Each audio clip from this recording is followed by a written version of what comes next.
Hi hello ಎಲ್ರಿಗೂ ನಮಸ್ಕಾರ. Welcome back to Jyothi Pradveeth YouTube channel. ಇವತ್ತು ಸಂಡೇ ಆಗಿರುತ್ತೆ. ಇದು ಸಂಡೇ ವ್ಲಾಗ್. ಅಫ್ಕೋರ್ಸ್ ಸಂಡೇ ಅಂದರೆ ಎಲ್ರಿಗೂ ನೆನಪಾಗೋದೆ ನಾನ್ ವೆಜ್ ರೆಸಿಪೀಸ್, ಹೌದಲ್ವಾ? ಎಸ್, ಇವತ್ತು ನನ್ನ ವ್ಲಾಗಲ್ಲೂ ಕೂಡ ನಾನು ನಾನ್ ವೆಜ್ ರೆಸಿಪಿನ ತೋರಿಸ್ಕೊಡ್ತಾ ಇದ್ದೀನಿ. ಇವತ್ತು ನಾವು ಚಿಕನ್ ಚಾಪ್ಸ್ ಮಾಡೋಣ. ನಾನು ಹೇಗೆ ಮಾಡ್ತೀನಿ, ನಾನು ಏನೆಲ್ಲ ಇಂಗ್ರೀಡಿಯೆಂಟ್ಸ್ ಎಲ್ಲ ಯೂಸ್ ಮಾಡ್ತಾ ಇದ್ದೀನಿ ಅಂತ ನಾನು ನಿಮಗೆ ಇನ್ ಡೀಟೇಲಾಗಿ ಎಕ್ಸ್ಪ್ಲೈನ್ ಮಾಡ್ತೀನಿ, ಬನ್ನಿ. ಮಸಾಲೆಗೋಸ್ಕರ ನಾನಿಲ್ಲಿ ಹಸಿಮೆಣಸಿನ್ಕಾಯಿ, ಅಚ್ಚಕಡಲೆ, ಬೆಳ್ಳುಳ್ಳಿ, ಶುಂಠಿ, ಟೊಮೊಟೊ, ಕಾಯಿ ತುರಿ, ಹಾಗೆ 2 ಮೀಡಿಯಮ್ ಸೈಜಷ್ಟು ಈರುಳ್ಳಿನ ಕಟ್ ಮಾಡ್ಕೊಂಡು ಇಟ್ಕೊಂಡಿದ್ದೀನಿ. ಹಾಗೆ ಕೊತ್ತಂಬರಿ, ಪುದೀನ, ಇಷ್ಟನ್ನು ನಾವು ಈಗ ಮಸಾಲೆ ರೆಡಿ ಮಾಡ್ಕೊಳ್ಳೋಣ. ಅದಕ್ಕೋಸ್ಕರ ನಾನಿಲ್ಲಿ ಒಂದು ಪ್ಯಾನನ್ನು ಇಟ್ಕೊಂಡಿದ್ದೀನಿ. ಇದಕ್ಕೆ 1 ಟೇಬಲ್ ಸ್ಪೂನಷ್ಟು ಎಣ್ಣೆನ ಹಾಕ್ಕೊಂಡಿದ್ದೀನಿ. ಫಸ್ಟ್ ಕಟ್ ಮಾಡ್ಕೊಂಡಿರೋಂಥ 2 ಮೀಡಿಯಮ್ ಸೈಜ್ ಈರುಳ್ಳಿನ ಇದಕ್ಕೆ ಹಾಕ್ಕೊಂಡು ಫ್ರೈ ಮಾಡ್ಕೊಳ್ತಾ ಇದ್ದೀನಿ.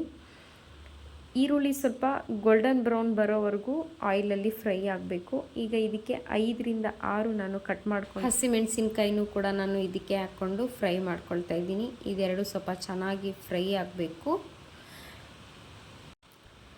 ನೋಡಿ, ಇಲ್ಲಿ ಫ್ರೈ ಆಗ್ತಾಯಿದೆ. ಇದಕ್ಕೆ ನಾನೀಗ ಆಲ್ರೆಡಿ ಸಿಪ್ಪೆ ತೆಗೆದಿಟ್ಕೊಂಡಿರೋ ಒಂದು 15ರಿಂದ 20 ಬೆಳ್ಳುಳ್ಳಿನ ನಾನು ಇದಕ್ಕೆ ಸೇರಿಸ್ಕೊಳ್ತಾ ಇದ್ದೀನಿ. ಹಾಗೆಯೇ ಒಂದು 2 ಇಂಚಿನಷ್ಟು ನಾನು ಶುಂಠಿನೂ ಕೂಡ ಇದಕ್ಕೆ ಸೇರಿಸ್ಕೊಂಡು ಚೆನ್ನಾಗಿ ಎಲ್ಲನೂ ಮಿಕ್ಸ್ ಮಾಡಿಕೊಂಡು ಫ್ರೈ ಮಾಡ್ಕೊಳ್ತಾ ಇದ್ದೀನಿ. ಇದೆಲ್ಲ ಫ್ರೈ ಆಗೋದ್ರಿಂದ ಚಿಕನ್ ಚಾಪ್ಸಿಗೆ ಒಳ್ಳೆ ಟೇಸ್ಟ್ ಕೊಡುತ್ತೆ. ಹಾಗೆಯೇ 2 ಮೀಡಿಯಮ್ ಸೈಜ್ ಕಟ್ ಮಾಡ್ಕೊಂಡಿರೋ ಟೊಮೊಟೊನೂ ಕೂಡ ನಾನು ಇದಕ್ಕೇ ಆ್ಯಡ್ ಮಾಡ್ಕೊಳ್ತಾ ಇದ್ದೀನಿ. ಸೊ ಸ್ಟವ್ನ ಲೋ ಟು ಮೀಡಿಯಮ್ ಫ್ಲೇಮಲ್ಲಿ ಇಟ್ಕೊಂಡು ಇದೆಲ್ಲನೂ ಚೆನ್ನಾಗಿ ಫ್ರೈ ಮಾಡ್ಕೊಳ್ಳಿ. ಟೊಮೊಟೊ ಸ್ವಲ್ಪ ಸಾಫ್ಟ್ ಆಗಬೇಕು, ಅಲ್ಲಿವರೆಗೂ ನಾವು ಚೆನ್ನಾಗಿ ಕೈ ಬಿಡ್ದಲೇ ಚೆನ್ನಾಗಿ ಫ್ರೈ ಮಾಡ್ಕೊಳ್ಳೋಣ. ಹಾಗೆಯೇ ಇದ್ರ ಜೊತೆಗೆ ನಾನು 1 ಟೇಬಲ್ ಸ್ಪೂನಷ್ಟು ಅಚ್ಚಕಡಲೆನ ಬಳಸ್ಕೊತಾ ಇದ್ದೀನಿ. ಅಚ್ಚಕಡಲೆ ಹಾಕೋದ್ರಿಂದ ಗ್ರೇವಿ ನಮಗೆ ತಿಕ್ಕಾಗಿ ಬರುತ್ತೆ, ಟೇಸ್ಟಿಯಾಗಿಯೂ ಬರುತ್ತೆ. ಹಾಗೆಯೇ ಇಲ್ಲಿ ಸ್ವಲ್ಪ ಕಾಯಿ ತುರಿ, ಏಲಕ್ಕಿ, ಚಕ್ಕೆ, ಲವಂಗ, ಮೆಣಸು ಕೂಡ ನಾನು ಇದರಲ್ಲಿ ಸೇರಿಸ್ಕೊಳ್ತಾ ಇದ್ದೀನಿ. ಅದ್ರ ಜೊತೆಗೆ 1 ಹಿಡಿಯಷ್ಟು ನಾನು ಕೊತ್ತಂಬರಿನ ಹಾಕ್ಕೊಳ್ತಾ ಇದ್ದೀನಿ. ಹಾಗೆಯೇ 1 ಹಿಡಿಯಷ್ಟು ಪುದೀನ ಕೂಡ ಇದ್ರ ಜೊತೆಗೇ ಸೇರಿಸ್ಕೊಂಡು ಒಂದು ಸಲ ಚೆನ್ನಾಗಿ ಫ್ರೈ ಮಾಡ್ಕೊಳ್ಳೋಣ. ಮೇಲೆ ಕೆಳಗೆ ಎಲ್ಲ ನೀಟಾಗಿ ಕೈ ಆಡಿಸೋದ್ರಿಂದ ಚೆನ್ನಾಗಿ ಫ್ರೈ ಆಗುತ್ತೆ. ಸೊ ಈಗ ಇದು ರೆಡಿ ಆಗಿದೆ. ನಾವೀಗ ಸ್ಟವ್ ಆಫ್ ಮಾಡಿಕೊಂಡು ಒಂದು 10 ನಿಮಿಷ ಇದು ತಣ್ಣಗಾಗಕ್ಕೆ ಅಂತ ಬಿಡೋಣ, ಆಮೇಲೆ ರುಬ್ಕೊಳ್ಳೋಣ. ಈಗ ಸ್ಟವ್ ಆನ್ ಮಾಡಿಕೊಂಡು ಒಂದು ಪ್ಯಾನ್ ಇಟ್ಕೋತಾ ಇದ್ದೀನಿ. ಎಸ್, ಪ್ಯಾನಲ್ಲಿ ಒಂದು 4 to 5 ಟೇಬಲ್ ಸ್ಪೂನಷ್ಟು ನಾನು ಎಣ್ಣೆನ ಇಲ್ಲಿ ಹಾಕ್ಕೊಳ್ತಾ ಇದ್ದೀನಿ. ಇಲ್ಲಿ ನೋಡಿ, ಈಗ ಈ ಎಣ್ಣೆ ಚೆನ್ನಾಗಿ ಸ್ವಲ್ಪ ಹೀಟ್ ಆಗಬೇಕು. ಇದನ್ನೂ ಕೂಡ ನಾವು ಲೋ ಟು ಮೀಡಿಯಮ್ ಫ್ಲೇಮಲ್ಲಿ ಇಟ್ಕೊಂಡು ಆಯಿಲ್ನ ಚೆನ್ನಾಗಿ ಹೀಟ್ ಮಾಡ್ಕೊಳ್ಳೋಣ. ಈಗ ನಾನಿಲ್ಲಿ ಒಂದು ಮೀಡಿಯಮ್ ಸೈಜ್ ಈರುಳ್ಳಿನ ಚಿಕ್ಕದಾಗಿ ಕಟ್ ಮಾಡ್ಕೊಂಡಿದ್ದೀನಿ. ಅದನ್ನು ಎಣ್ಣೆಲಿ ಸೇರಿಸ್ಕೊಂಡು ಸ್ವಲ್ಪ ಚೆನ್ನಾಗಿ ಫ್ರೈ ಮಾಡ್ಕೊಳ್ತಿದ್ದೀನಿ. ಈರುಳ್ಳಿ ಸ್ವಲ್ಪ ಗೋಲ್ಡನ್ ಕಲರ್ ಬರೋವರೆಗೂ ಎಣ್ಣೆಯಲ್ಲಿ ಚೆನ್ನಾಗಿ ಫ್ರೈ ಮಾಡ್ಕೊಳ್ಳೋಣ. ಈಗ ನೋಡಿ, ಫ್ರೈ ಆಗಿದೆ. ಇದಕ್ಕೆ ನಾನು ಆಲ್ರೆಡಿ ತೊಳೆದಿಟ್ಕೊಂಡಿರೋ ಚಿಕನನ್ನು ಈಗ ಹಾಕ್ಕೊಳ್ತಾ ಇದ್ದೀನಿ. ಚಿಕನ್ನು ನಾನು ಅರ್ಧ kg ತೊಗೊಂಡಿದ್ದೀನಿ. ಅರ್ಧ kg ಕ್ವಾಂಟಿಟಿನಲ್ಲಿ ನಾನು ಚಿಕನ್ ಚಾಪ್ಸನ್ನು ಮಾಡ್ತಾಯಿದ್ದೀನಿ. ಸೊ ಈಗ ಸೇರಿಸ್ಕೊಂಡು ಒಂದು ಸಲ ಚೆನ್ನಾಗಿ ಮಿಕ್ಸ್ ಮಾಡ್ಕೊಳ್ತಾ ಇದ್ದೀನಿ. ಈಗ ಇದಕ್ಕೆ ಒಂದು 1/2 ಟೇಬಲ್ ಸ್ಪೂನಷ್ಟು ನಾನು ಅರಿಶಿನ ಪುಡಿನ ಹಾಕ್ಕೊಳ್ತಾ ಇದ್ದೀನಿ.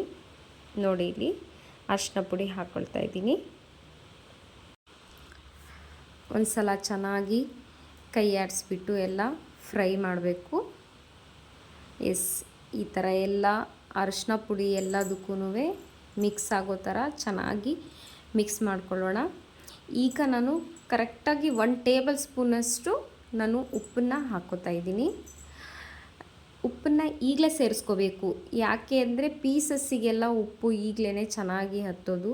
ನಾವು ಲಾಸ್ಟಲ್ಲಿ ಹಾಕ್ಕೊಂಡ್ರೆ ಪೀಸಸ್ ಎಲ್ಲ ಸಪ್ಪೆ ಸಪ್ಪೆ ಥರ ಫೀಲ್ ಆಗುತ್ತೆ. ಸೊ ಈಗಲೇ ಉಪ್ಪು ಹಾಕ್ಕೊಂಡು ಚೆನ್ನಾಗಿ ಫ್ರೈ ಮಾಡಿಕೊಂಡ್ರೆ ಟೇಸ್ಟ್ ತುಂಬ ಚೆನ್ನಾಗಿರುತ್ತೆ. ಈಗ ನಾನು ಇದಕ್ಕೆ ಚಿಕ್ಕದಾಗಿ ಕಟ್ ಮಾಡ್ಕೊಂಡಿರೋ ಸ್ವಲ್ಪ ಪುದೀನನ ಸೇರಿಸ್ಕೊತಾ ಇದ್ದೀನಿ. ಹಾಗೆಯೇ ಸ್ವಲ್ಪ ಕೊತ್ತಂಬರಿ ಕೂಡ ಇದ್ರ ಜೊತೆಗೆ ಸೇರಿಸ್ಕೊಂಡು ಚೆನ್ನಾಗಿ ಫ್ರೈ ಮಾಡ್ಕೊಳ್ತಾ ಇದ್ದೀನಿ. ನೋಡಿ, ಕೈ ಬಿಡ್ದಲೇ ಸ್ವಲ್ಪ ಚೆನ್ನಾಗಿ ಫ್ರೈ ಮಾಡ್ತಾ ಇರಬೇಕು.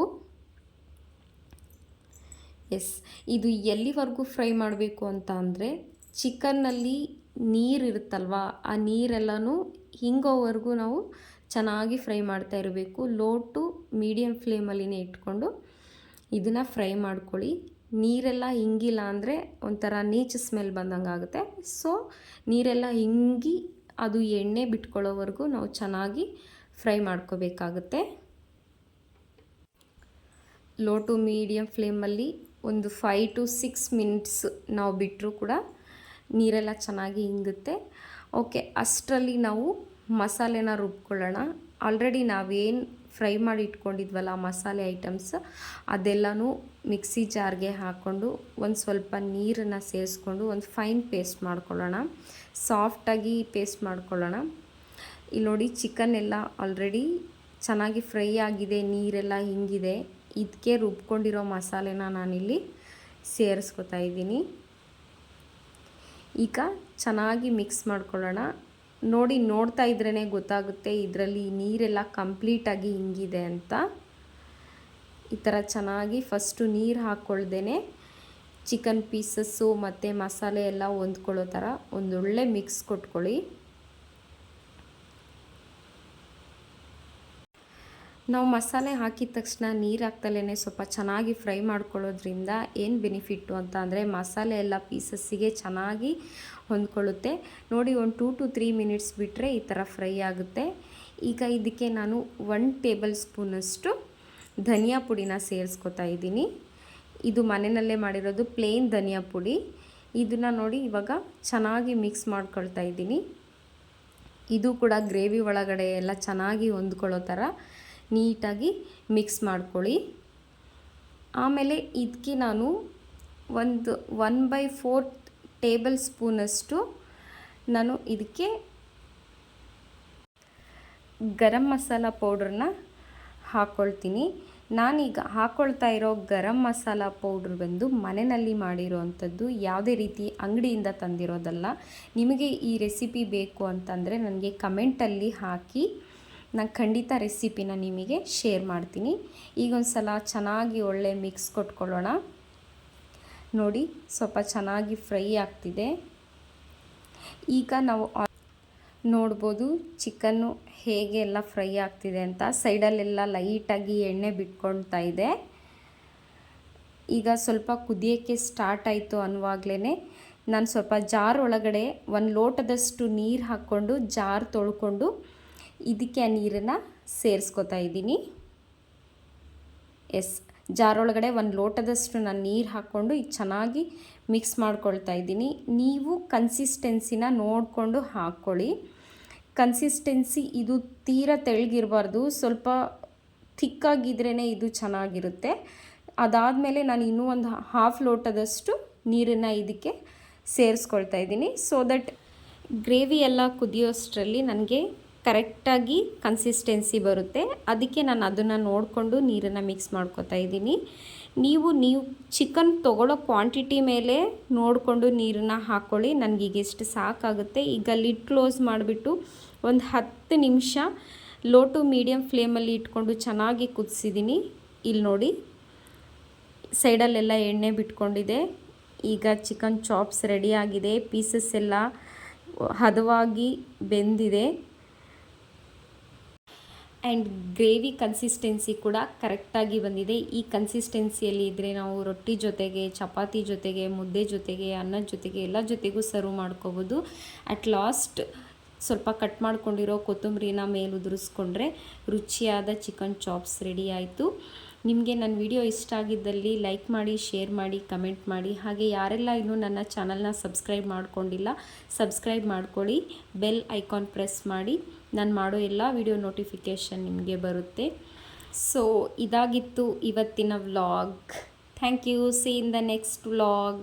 ಬಾಯ್.